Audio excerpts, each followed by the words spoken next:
Let's rock. This tier list is heavily influenced by the 3 points on the right side of the chart. I want to be perfectly clear that you can have fun with any weapon in the game. This tier list is comparing the unique weapons available to the equivalent class between the North and the South teams. It is not an overall weapon tier list. I will not be covering rifles in this video. If you are interested in seeing my rifles tier list, please check out part 5 in this series. First, we will start off with North shotguns. I love using these weapons. They are low profile and can shoot very far. When picking between the sawn-off, the coach, or the hunting shotgun, ask yourself how you will be playing the map and where you will be positioning yourself on the map.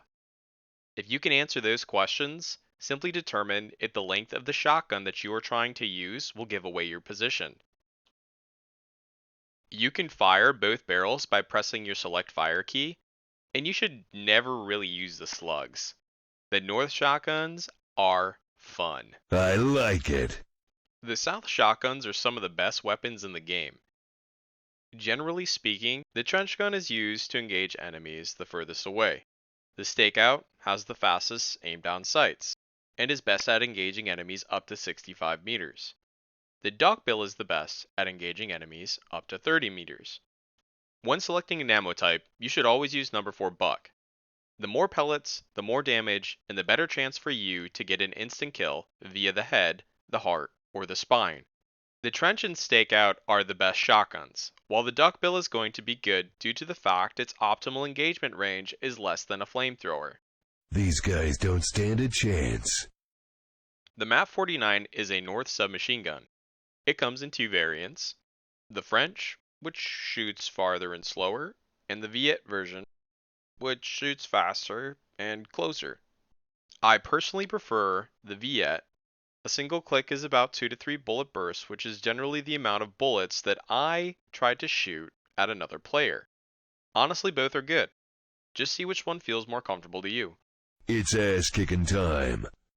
Since I've already hinted at it, let's talk about the flamethrower.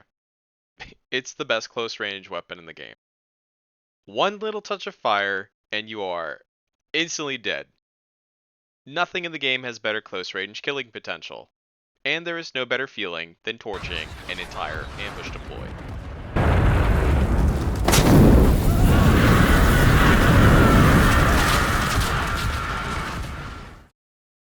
Let's talk about the Owen and the F1. No one should ever have to use these, like ever. Stat for stat, they look okay, but when you aim down the sights and the sight picture and the magazine are taking up 3/4 of your screen, combined with the fact that you can just play Aussie Rifleman and get an L1A1, really bury both of these guns. Thinking about it, you'd probably do better using the Australian pistol, the high power. Like, these guns are just garbage. And I'm just gonna say it, these guns are the reason no player ever really wants to play the Australians. It's because of these. If you need to pick between these two things, I like the F1 better. You're an inspiration for birth control. Having to rate the XM with the submachine guns is weird. The XM is pretty much better than your early war M16. That's about it. It's a super vanilla weapon surrounded by much more fun loadouts. The XM is good, but I personally, if I was bringing a rifle, I would take the M2. It's ass-kicking time. The MP40 is a submachine gun that simply gets outshined by other North submachine guns. I love picking the MP40 as Sapper, but I like to pick it as a Sapper, not to use the MP40. I pick it to use the giant Donkey Kong barrels that you can bury and explode in a fiery death. I guess you can fold the stock with the MP40 to make its ADS faster. However, I think most people will pick the MP40 in order to use the Donkey Kong barrels. I'm referring to them as the Donkey Kong barrels because I looked up on how to pronunciate the Fugas trap, and it wants me to say it like Fuyasa. Pronunciate. Yep. But we all know that if you can pick a gun that enables you to conjure a 55-gallon gasoline drum like Donkey Kong, you take it. I like it. Next, let's talk about the grease gun. This weapon has slowly become buried and simply replaced by better options. It does not change the fact, though, that the grease gun stands toe-to-toe with the fastest firing weapon choices. It's accurate, it hits hard. This is a good submachine gun. It's ass-kicking time. Now, our dear K50. The K50 was one of the last weapons added to the game. The K50 statistically has some pretty good stats, but the insane rate of fire with the small magazine size do not allow this gun to shine like it should. It may be fun for some, but this is really a bad weapon. Quit wasting my time. The Thompson. It's awesome. It has a great sight picture if you max out the zero.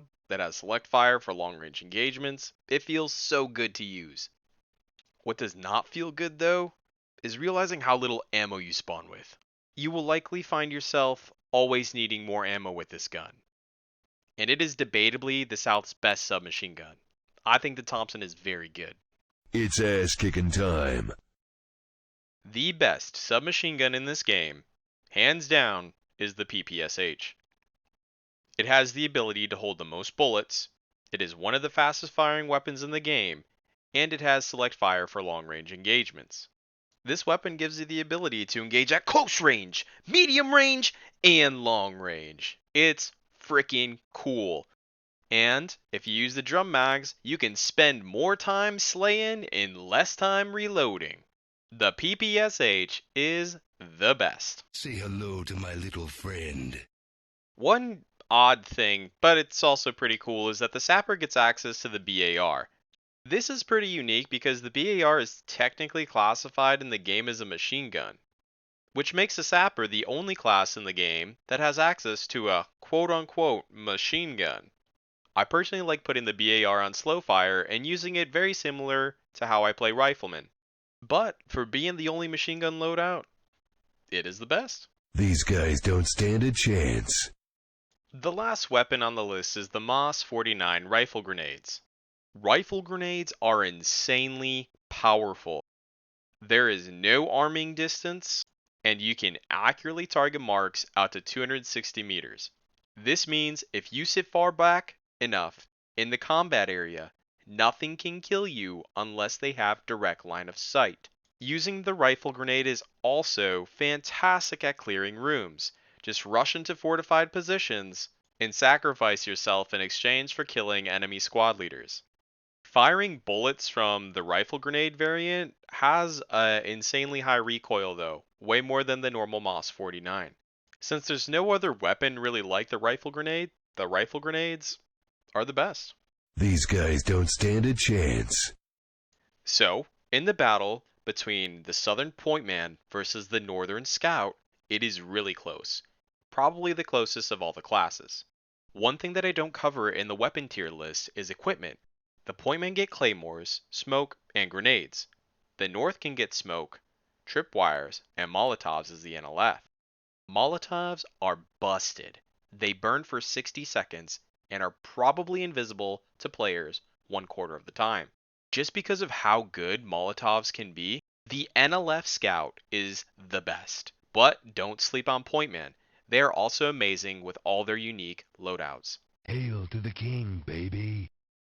In the battle between Sapper and Combat Engineer, both are carry classes.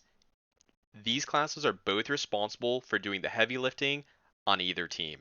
Now, don't get me wrong, the North Sapper is incredibly strong, but no other ground class has the killing potential as high as the Combat Engineer.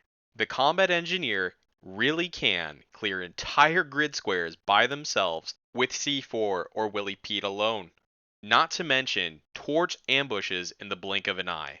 The Combat Engineer is the best. The Sapper is good. These guys don't stand a chance.